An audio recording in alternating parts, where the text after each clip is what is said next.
Good afternoon, everyone. I'm delighted to welcome you to a special event run in conjunction with the Romanian Cultural Institute in London. It's called British Voices in Romania, and it's part of the Romania Rocks Festival, a literary festival celebrating Romanian British partnerships and literature. And I'm super excited to welcome two British authors who are resident in Romania, Arabella McIntyre-Brown and Mike Ormsby. Welcome. Thank you. I first started visiting Romania in the mid-90s, much time as I possibly could, going there, and particularly to a remote Romanian village in the Apuseni Mountains in Transylvania. And I often dreamt of living there, buying a house and moving, but I never actually did. I was always pulled back to Britain one way or another. So I'm full of admiration and interest for two British writers who actually went the whole hog and moved full-time to Romania. So first, a little bit of intro. Arabella McIntyre-Brown was born and raised in West Sussex.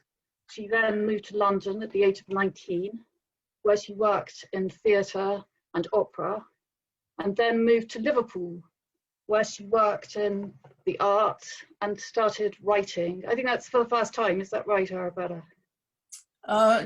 Pretty much, yeah. Yeah. I mean, writing for payment, yes. Yeah, and became both a journalist and an author. And she left Liverpool in 2008. And then I think, is that the first time that you visited Romania, about that time? I first came here in 2003 for a week's holiday. Okay. And then I bought my house in 2004, but didn't move here until 2010. So okay. This is my 10th anniversary here, my 10th anniversary year. So Mike was brought up in Liverpool and then went to university in Cardiff and became a professional musician. He worked he was part of an indie band and then also took up music journalism and then went to the BBC and worked for the World Service, which I think is how you first came to Romania. Is that right? Right. Yeah, right. Yeah. So I wanted, first of all, to ask you both in turn, really, both what took you to Romania, but what made you stay. So Mike, first of all, it was journalism, was it that? Yeah, I was working for the BBC and I came to Craiova to do a story about an aid group from Wales that were helping orphanages in Craiova. I came for a week via Bucharest. And what made me stay? Well, what made me like the place was the people, first of all. Also the culture. I found it an intriguing place. I couldn't believe that somewhere like Romania existed so close to England, just a few hours away by plane. For me, it was a first trip to Eastern Europe.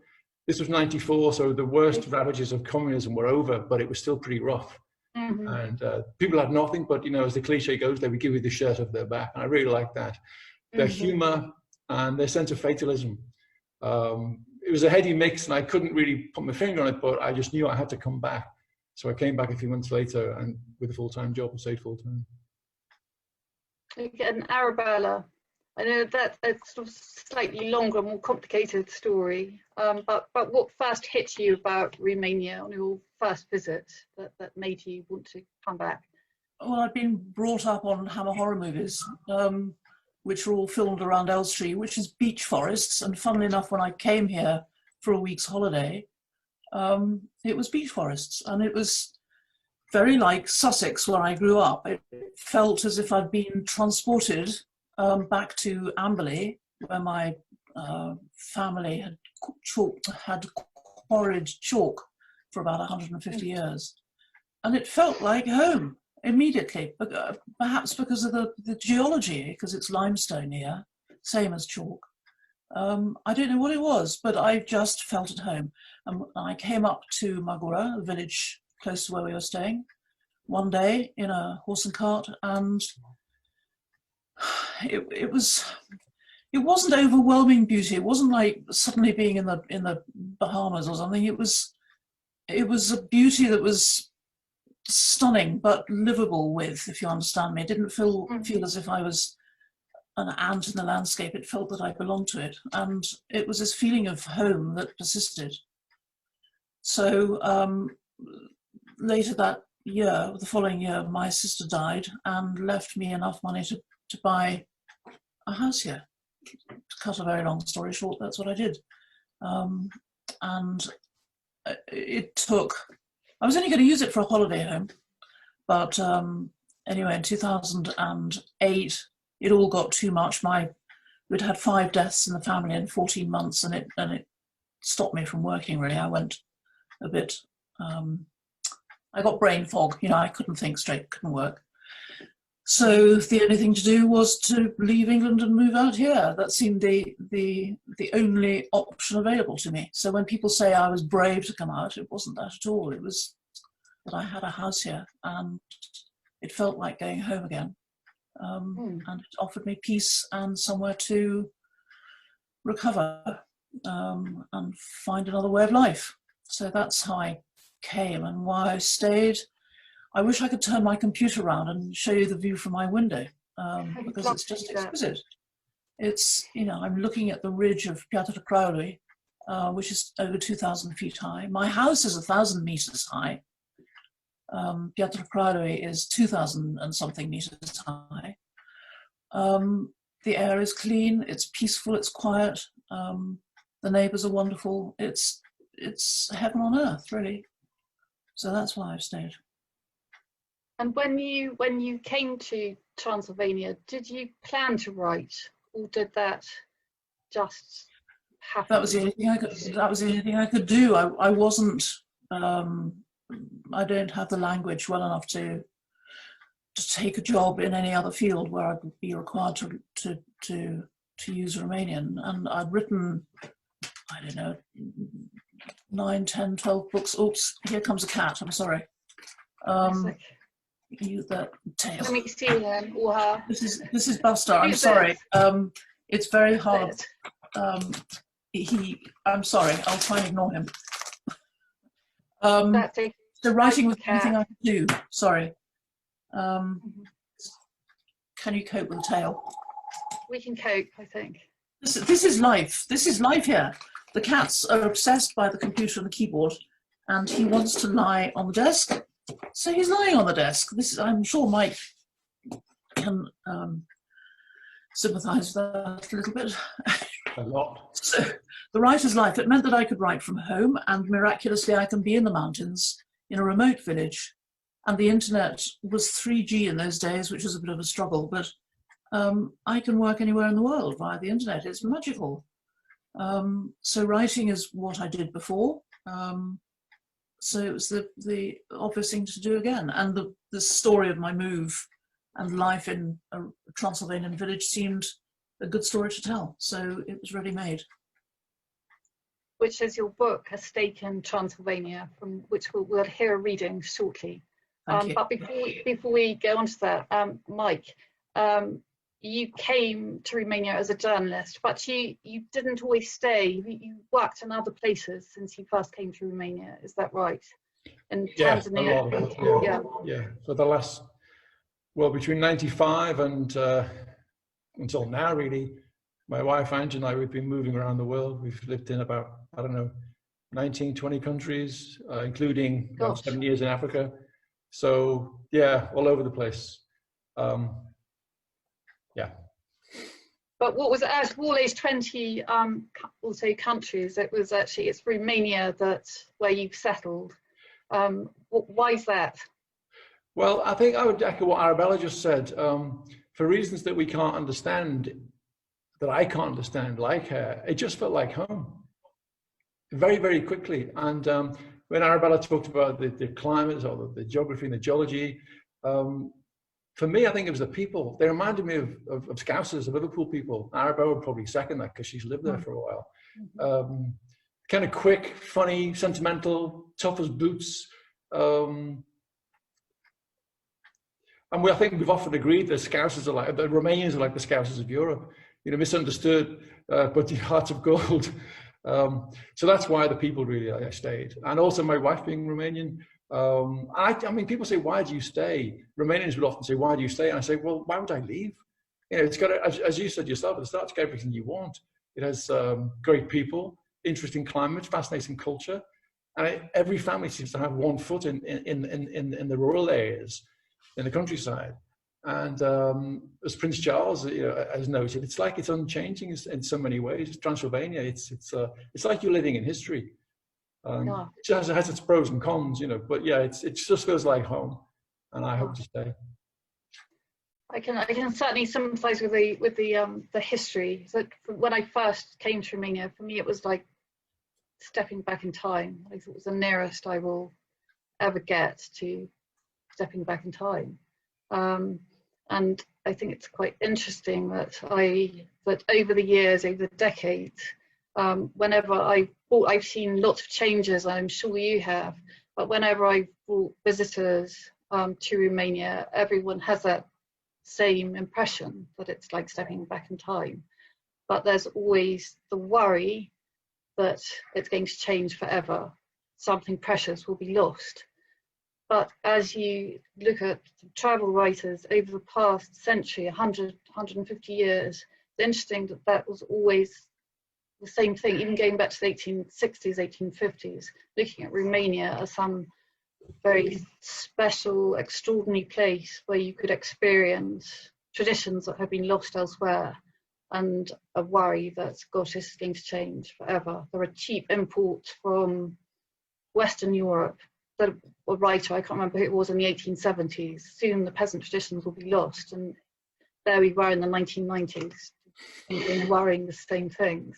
And I don't know if you just have any thoughts about that this timeless quality somehow, and that despite all huge changes that have happened over decades, over the last century or so, that still there's some sort of essential quality, timeless quality. I don't know what it is. Yeah, hopefully the cons will get less and the pros will remain. You know, some of the things that have changed in my experience in Romania, there's less bad driving now, for example, less people are smoking. Those for me are positive things. So I hope that things like that will continue to change and improve. Things that, you know, I would not like to see the end of. I suppose it's kind of hard for farmers with their caruzza and their horses, but it's nice, as Arabella said, to see a horse and car going down the road, or to going one. It's nice learning from local people how to grow vines, how to plant fruit trees, how to prune fruit trees, how to make palinka. There's so much to learn here from the past, and they don't really know where they learned it. It just came down. And I think in England or in Britain, we've kind of lost that tradition. You know, most of our food comes from shops. Here, there's a great pride in growing your own, and that's something that, you know, appeals to us. I'm not sure that I'd agree with things not changing in the villages. I mean, that's my only experience of Romania. I wouldn't want to live in a city anymore, anywhere, even Liverpool, which I love dearly. But there's been massive change in the village, not obvious to somebody who doesn't live here all the time, but there are fewer caruzzas here. A lot of people have cars now. There were no cars in the village when I first came, except for visitors and foreigners. And because of TV and mobile phones and the internet, people are seeing much more of the wider world, which is a good thing. But this is also the first generation that have been going to university, and then of course they want to leave the village. They don't want to be up at 6 milking cows and mending fences and cutting hay and living the hard physical life that their grandparents and parents have lived, you know, going back for 1,000 years. So they leave the village and they go to Brasov or Bucharest or Milan or New York to find a better life and earn more money. They don't want this village life anymore. They will do when they're 46 and they've got small children, or, you know, when they're 60 and they want to come back. It'll be too late. Their houses will have been sold and they won't have the property here anymore, which is what most countries in Europe have been through at various stages, including Britain. And Romania is going through it now. It's inevitable. Humans want change. They want more. They want different things. And I don't see what is going to happen to these villages unless young people see the value in village life and realize that they can make a living here through the internet, amongst other things, and realise that they can sort of have it all. That way the villages might change for the positive and survive. But the current way of life is going. So I'm really grateful to be here now when I can still enjoy it and be in the time machine that you talked about. This is like West Sussex, very rural West Sussex of the 1960s, which is what my childhood was. And I've come back to it. I hope that continues, but we'll have to see. I loved Mike in your Never Mind the Vampires short story. I can't remember what it was about. It was about scything. So and scything, yes. Scything, yes. And there was a description of a family going out scything, and the teenage girl was on her mobile phone, like for quite a lot of the time, but she was still scything absolutely brilliantly. Yeah, that kind of sums it up, really, doesn't it? Those moments sum it up. I've noticed this before. I lived in Magra for 3 years, wherever there is now, and I remember that most of the farmers used scythes, manual scythes. But as time moved on, more and more were buying like electric, petrol-driven scythes, which did it a lot quicker, made a lot of noise. But that was, I thought, oh, things are really changing here. You know, yeah, now you're seeing ancient knackered old tractors and electric or petrol-powered lawnmowers, giant lawnmowers, which don't work very well, but they're better than scythes. So because scything is an art. It's a dance, magical to watch. And very hard to do. Very hard to do. Very, very hard. I never mastered that art. Even the raking was quite hard to do. I thought was hopeful. Sorry, Arabella, I missed that. No, I was just saying, even the raking of the hay is quite. Yes. But I thought what was heartening, Mike, about your story was that the girl could still scythe beautifully, but had mastered the art of scything and being on her mobile at the same time. Yeah.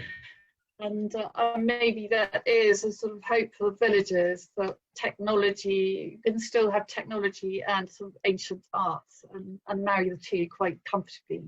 And I wonder if sort of the effects of COVID and people working at home more might help speed up somehow the return to the villages. And I know I've spoken to a couple of Romanian friends, young Romanian friends. One is an artist and the other is a tourism expert, and they're both in their 30s with small children. And they are separately with their families looking for places to set up an alternative way of living. So a small community, an artist's community in one case, and a sustainable living community in another, in rural Transylvania. And they're looking for the community life again. So maybe more of those will come with COVID. They see the benefit of getting out into the country. And as Mike says, you know, the combination of scything and mobile phones, the technology and the tradition will win through. I think, speaking of which, it might be a good moment, Mike, for you to read an extract from your book about perhaps introducing new ideas to villagers and the consequences of that, the effect of that. Okay. Would you like to say a little bit, sort of, to introduce your book a little bit? Yes, it is Never Mind the Vampires. Here's Transylvania. The foreword says,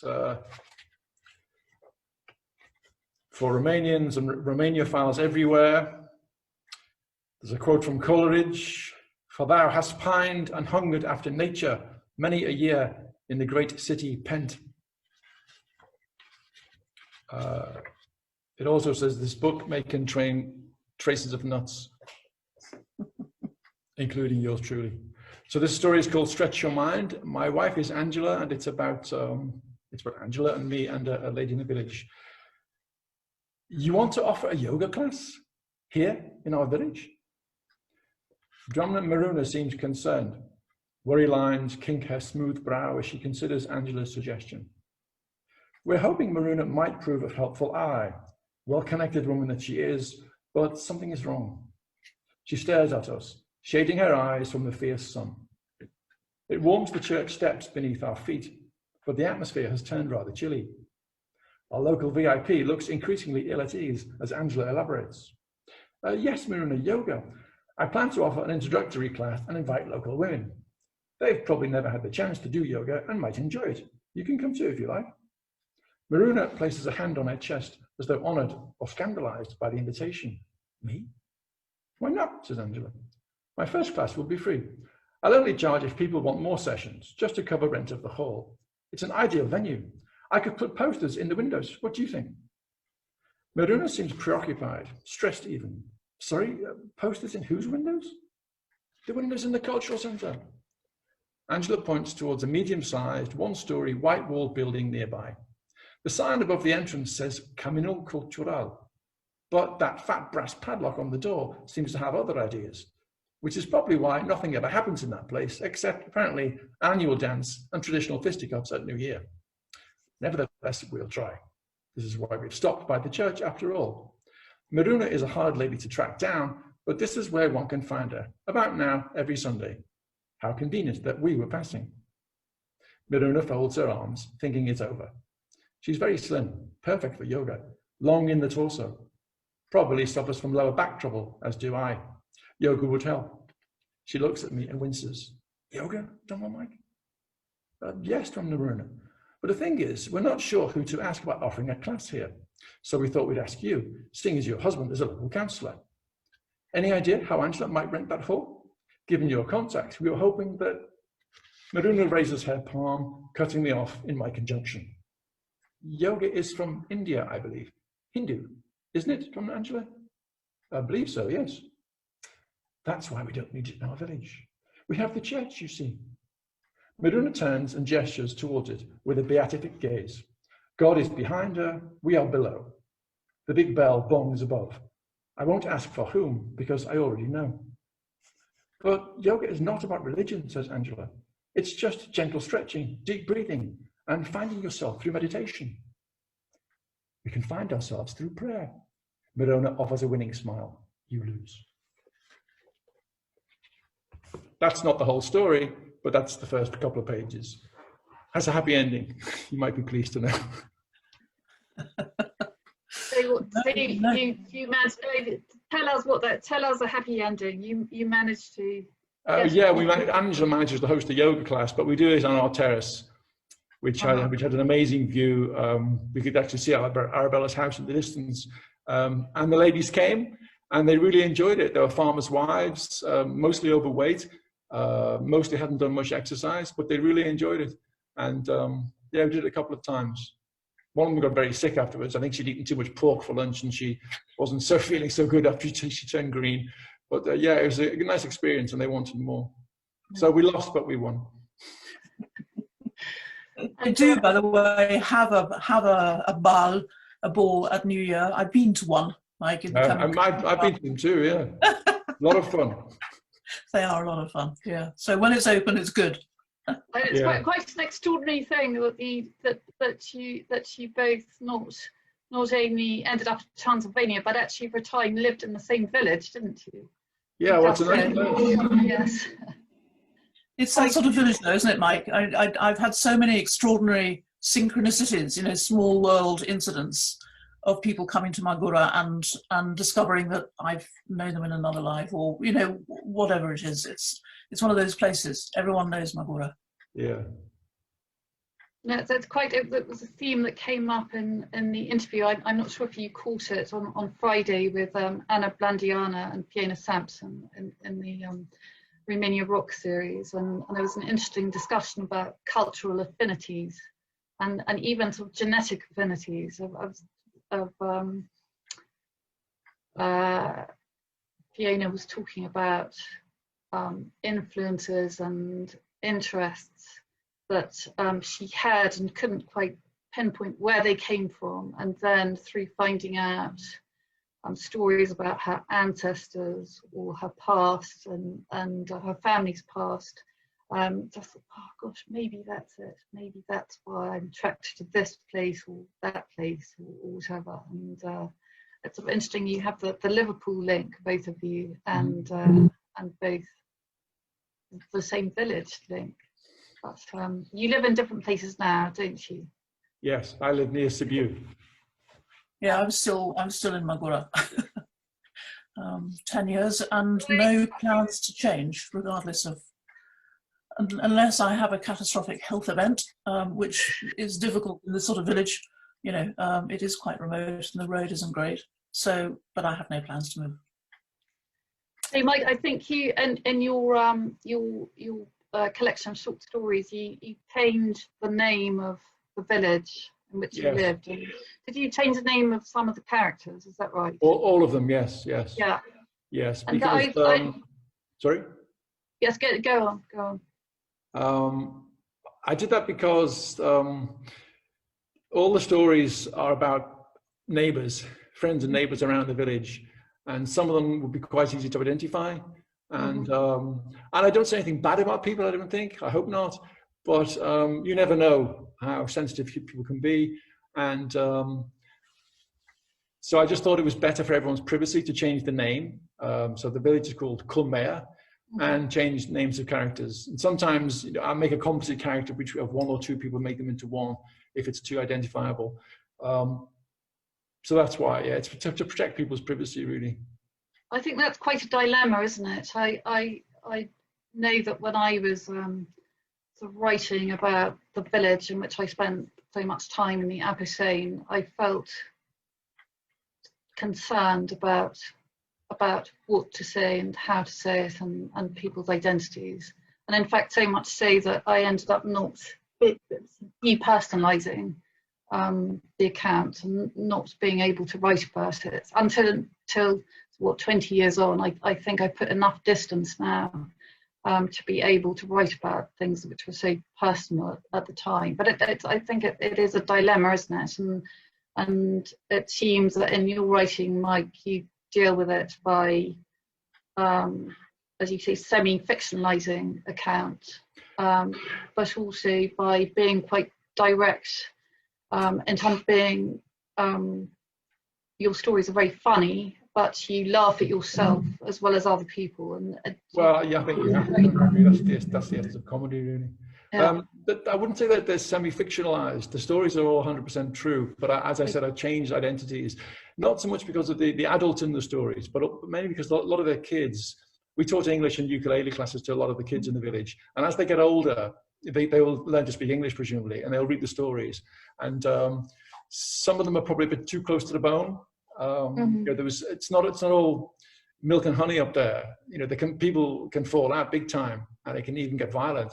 So I just wanted to, you know, give them plausible deniability, let's say. Yeah. I learned that lesson from my first book, Never Mind the Balkans, Here's Romania, because people would say, that idiot in your story, he's based on me, isn't he?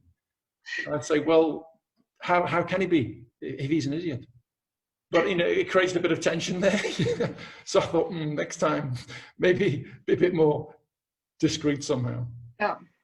And did you sort of learn your lesson from that and be consciously more discreet and with vampires? Yes. Well, but in the first book, I changed people's names. But so, for example, my dentist, great dentist, but he was quite racist and quite sexist and quite xenophobic and not good things. And I wrote a story about him.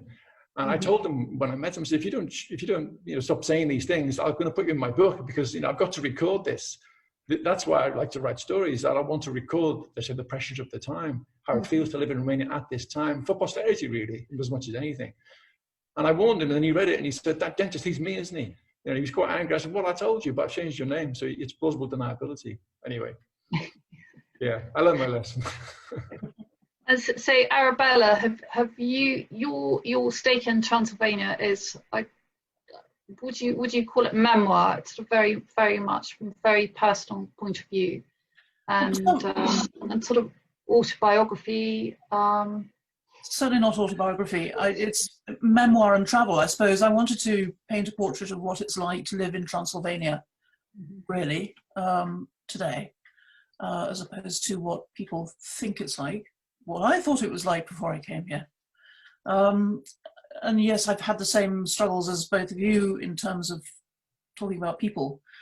I change the names and appearances and background as much as I can of the people who I want to slag off because they, you know, were difficult, stroke offensive. But I've given credit where it's due to my lovely neighbours who have been so kind and understanding and tolerant, because I don't go to church, you know, I'm a bit of a hermit, I don't mix in with the village, and they've been incredibly tolerant and kind. So I think that it's nice to give them credit. So I use their real names where I can. Always with that in mind, though, that, you know, their children may not agree, they may not find it so much of a compliment as I thought they might. But unlike Mike, who writes about people, I write more about animals and birds and wildlife and the hay and the grass and the wildflowers. Some people, some events, but I'm not so much of a people person. So it's about clouds and insects and my wretched cats and lost dogs and the sheep, who are the bane of my life until I put up a nice strong fence. Exactly the same problem, and I've gone between you. I've not put in some funny incidents because they are too difficult to disguise. I'll have to save them for a short story another day. Yeah, I'm more to do with the environment, everything that's around me, rather than just the people. So Arabella, that brings us nicely onto the reading that I think you've chosen for us today, which is about an encounter with an animal. If you could just give us a little bit of context about this and introduce your book and then the extract you've chosen. Okay. Great. Well, the book, it was originally published in Romania. It was translated into Romanian and published first in Bucharest, and then I published the English version last year. So I don't know if you can see that. Yeah. So, Pennsylvania. I just love the cover.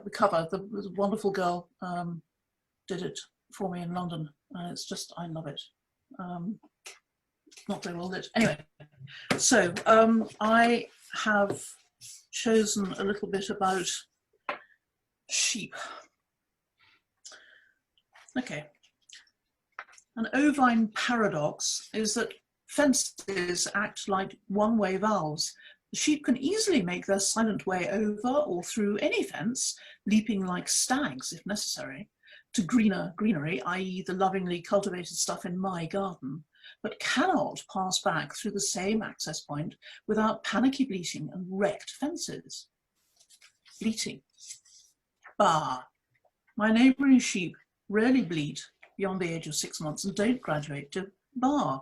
Some manage a soprano meh, but most of them sound like old drunks throwing up. Bleh. A complaint from a throat that has been subjected to cigarettes and whiskey for 50 years.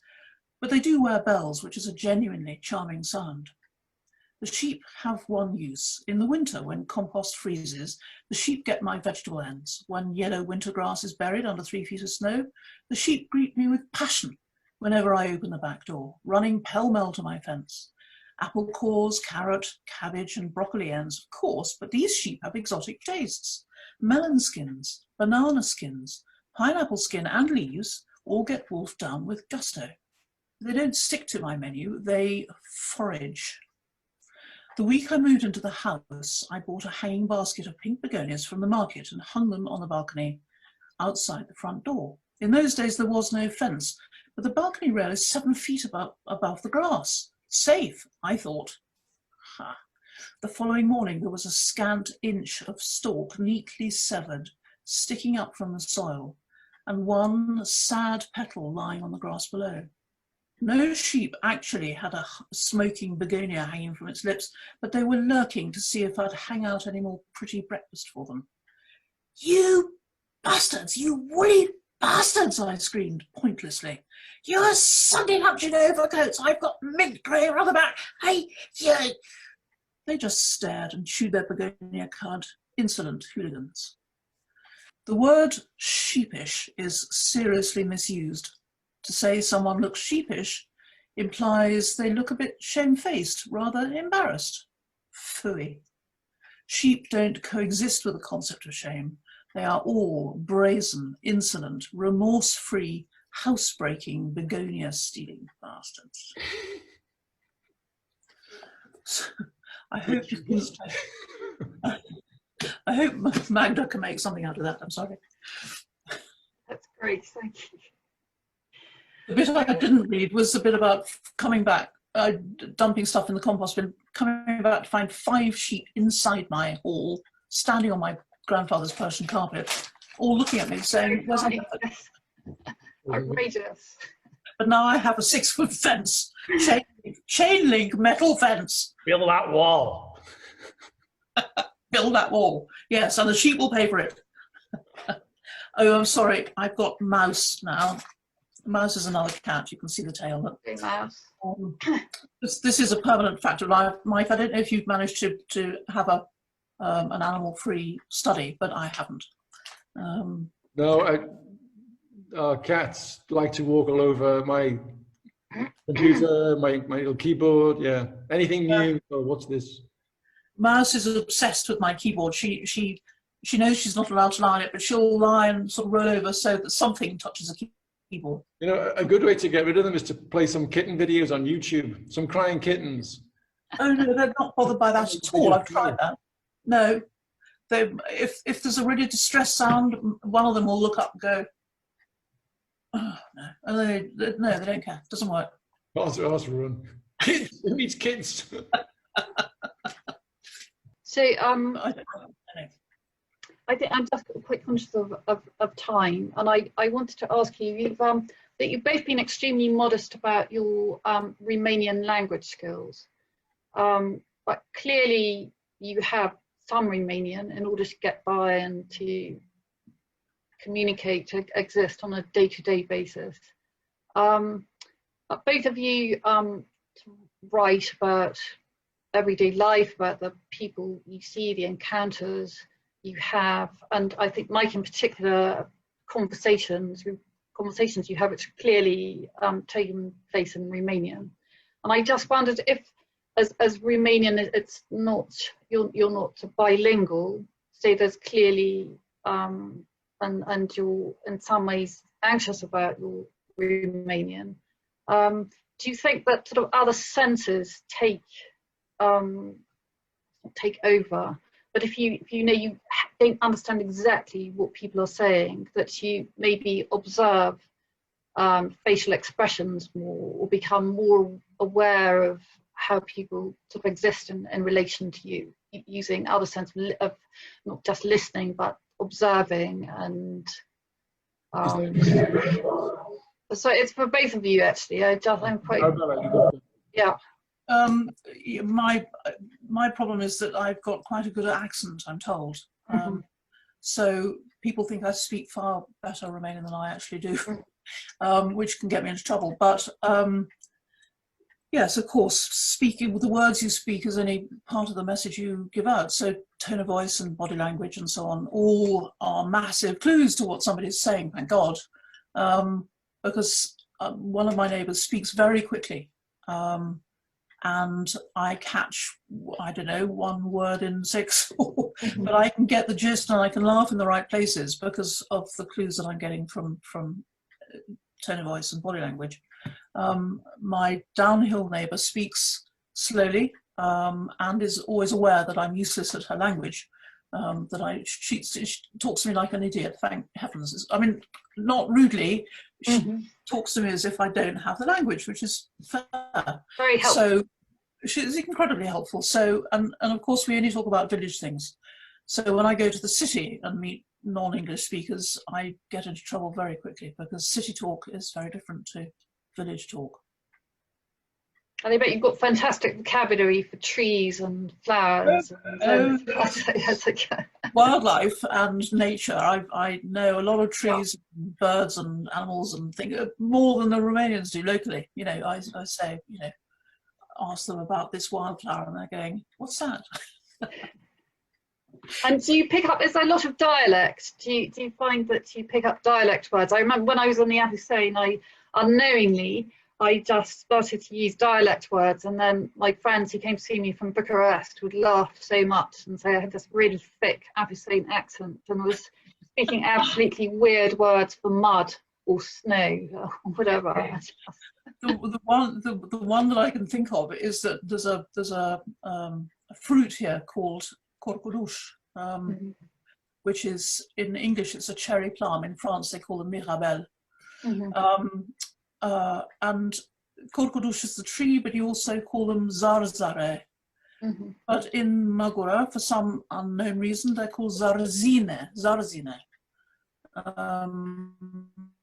which nobody knows except the people here. So Bucharest then come up and I talk about chutney that I've made from zarzin, which is delicious. A, they don't know what chutney is, and B, they don't know what zarzina is. And they said double whammy. That's the only example I can think of. Oh, it's delicious. It's delicious. I know, I would love some. Yeah, I'm saying that's up there, I think. So how about you, Mike, in terms of language? And I keep my ear well tuned for how people speak, because I think there are various ways to describe a character or to present a character on the page. Obviously, the physical description, the way they move, but also the way they speak. So I carry a little notebook with me a lot of the time. This little thing, it's tiny. I'm very tiny. Always jotting in it, and because it's the way people speak can be very indicative of their character. The way they will omit words or use dialect. Like Arabella, my Romanian is not great, but I think we both understand enough. We may not be able to speak it very well, as far as locals are concerned, but we understand enough probably to know what's being said and what's going on. So I kind of keep my ear open for that. I picked up 3 gypsy ladies one time, gave them a walk, they were on a walk picking mushrooms, and I gave them a lift in my car. And as soon as I got in the car, and started speaking in Romanian, I knew I had a story, because the way they were speaking and how quickly they were speaking, the questions they were asking me, it was quite an experience. And so I got home quickly and typed it up as soon as I could, and then went back to it and crafted the story later. But yeah, dialogue for me is very important, and maybe because our language is not so great, maybe we do compensate by looking and listening and smelling and keeping our eyes open like that. I mean, I think any writer does that really, but perhaps if you don't speak the language that well, your other senses do compensate, as you suggested. Oh, indeed. Sadly, we're coming to the end of this session, but I just wanted to ask you one question about the different experiences that you have in terms of Arabella living as a single woman in Romania, which you talk about in your book, and Mike, you're married to a Romanian, and I'm just quite interested in the sort of different experiences that you've had as a result of that. I'm also just thinking about one of your stories, Mike, in which you talk about how unusual it is for a woman to live on her own, and one particular woman in the village who is thought of as a witch. Yeah. Because she's there on her own in quite an isolated, and keeps herself to herself. And just sort of thinking about that, and Arabelle as a parallel experience. Just having a wife, yeah, that makes a difference, I suppose, because I've got family here. Let's say my in-laws are here, and they've been part of my life since '95. So I've witnessed up close how they live. They live out in the sticks near Braille in a tiny village, smaller than Magura, and that's been an interesting experience. I remember there were 3 ladies out the back making soap in a huge cauldron. It looked like the opening of Macbeth, soap from pig fat and herbs and stuff, and little things like that. You feel privileged because you get to see them, because you've got, I guess, a Romanian spouse. As regards, has it helped also having a translator with you? Sure, yeah. Do you think it's helped you in terms of acceptance, or not necessarily? You're still seen as an odd, sort of British.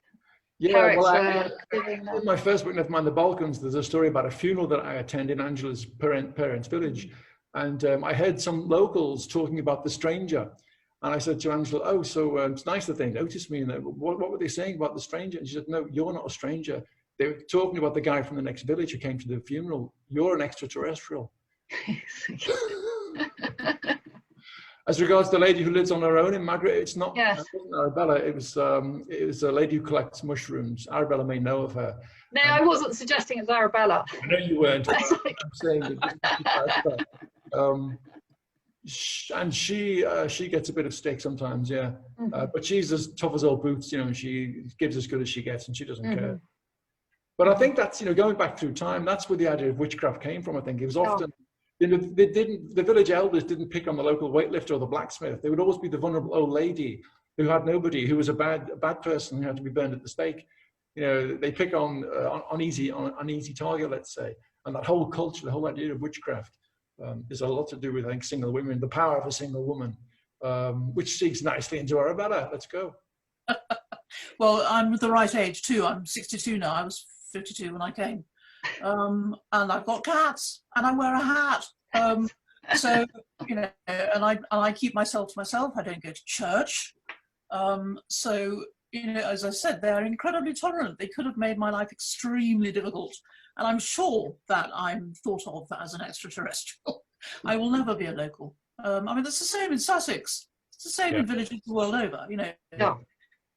You're never a local unless 3 generations of your family have come from here. So that's 3 dozen. Get off. Sorry, I'm being interrupted. Off.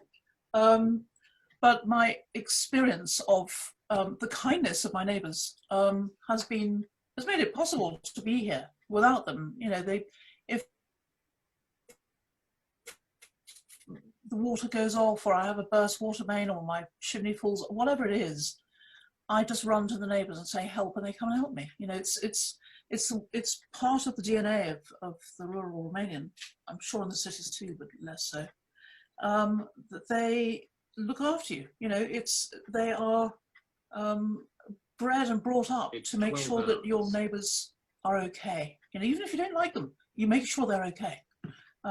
So in the first hard winter, I had a guy from right the other side of the village trekking through, you know, 1.5 meters of snow. It was a hard winter.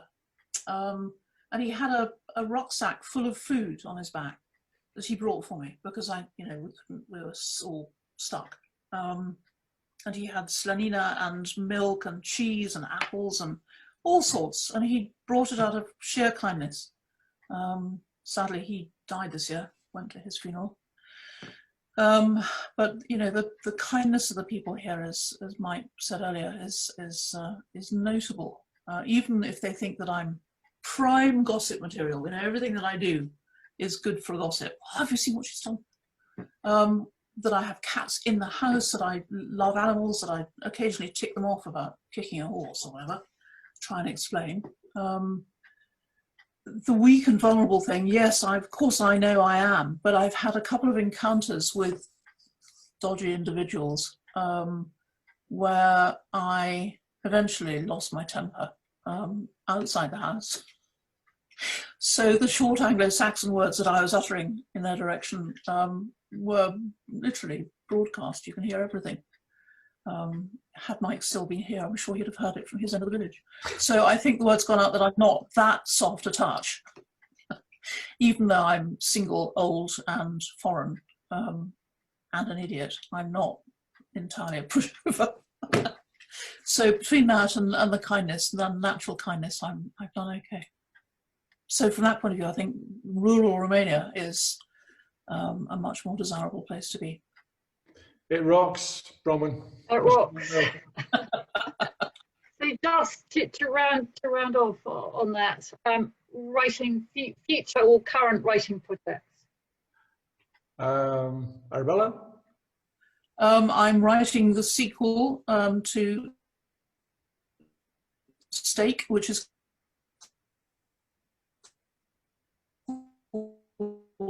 a spell in Transylvania. It's and the transition for I thought it was an interesting year to write about, and then of course COVID arrived, which made it a different book.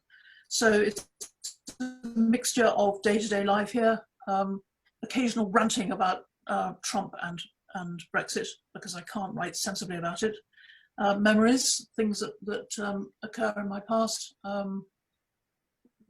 So it's a mix, and then delve further into my state of mind, because I've been quite depressed this year, as have so many others.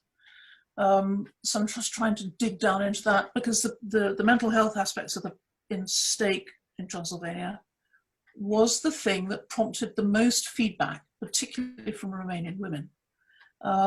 They were astonished that I'd been so open about it, and grateful, because until they read my book, they thought they were the only one feeling whatever way they felt.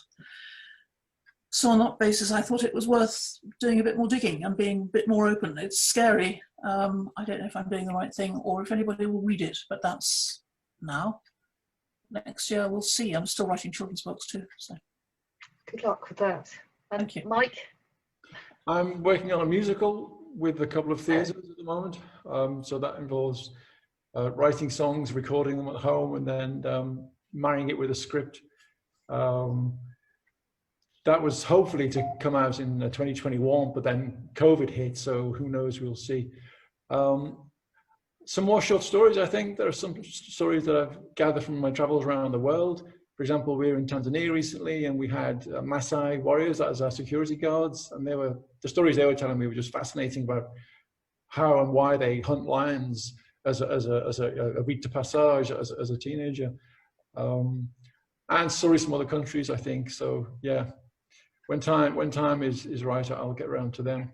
But from the moment, I'm working on a musical project, which I hope will see the light of day, see the darkness of night one time. Well, thank you both very much indeed. Best of luck with your writing project. And I say happy Romania rocks for all of us. Thank you, and you too. Look forward to the next meeting. Yeah, absolutely. Hopefully in Transylvania. Yes. Best place. Bye-bye. Bye. Bye. Bye. Bye. Bye.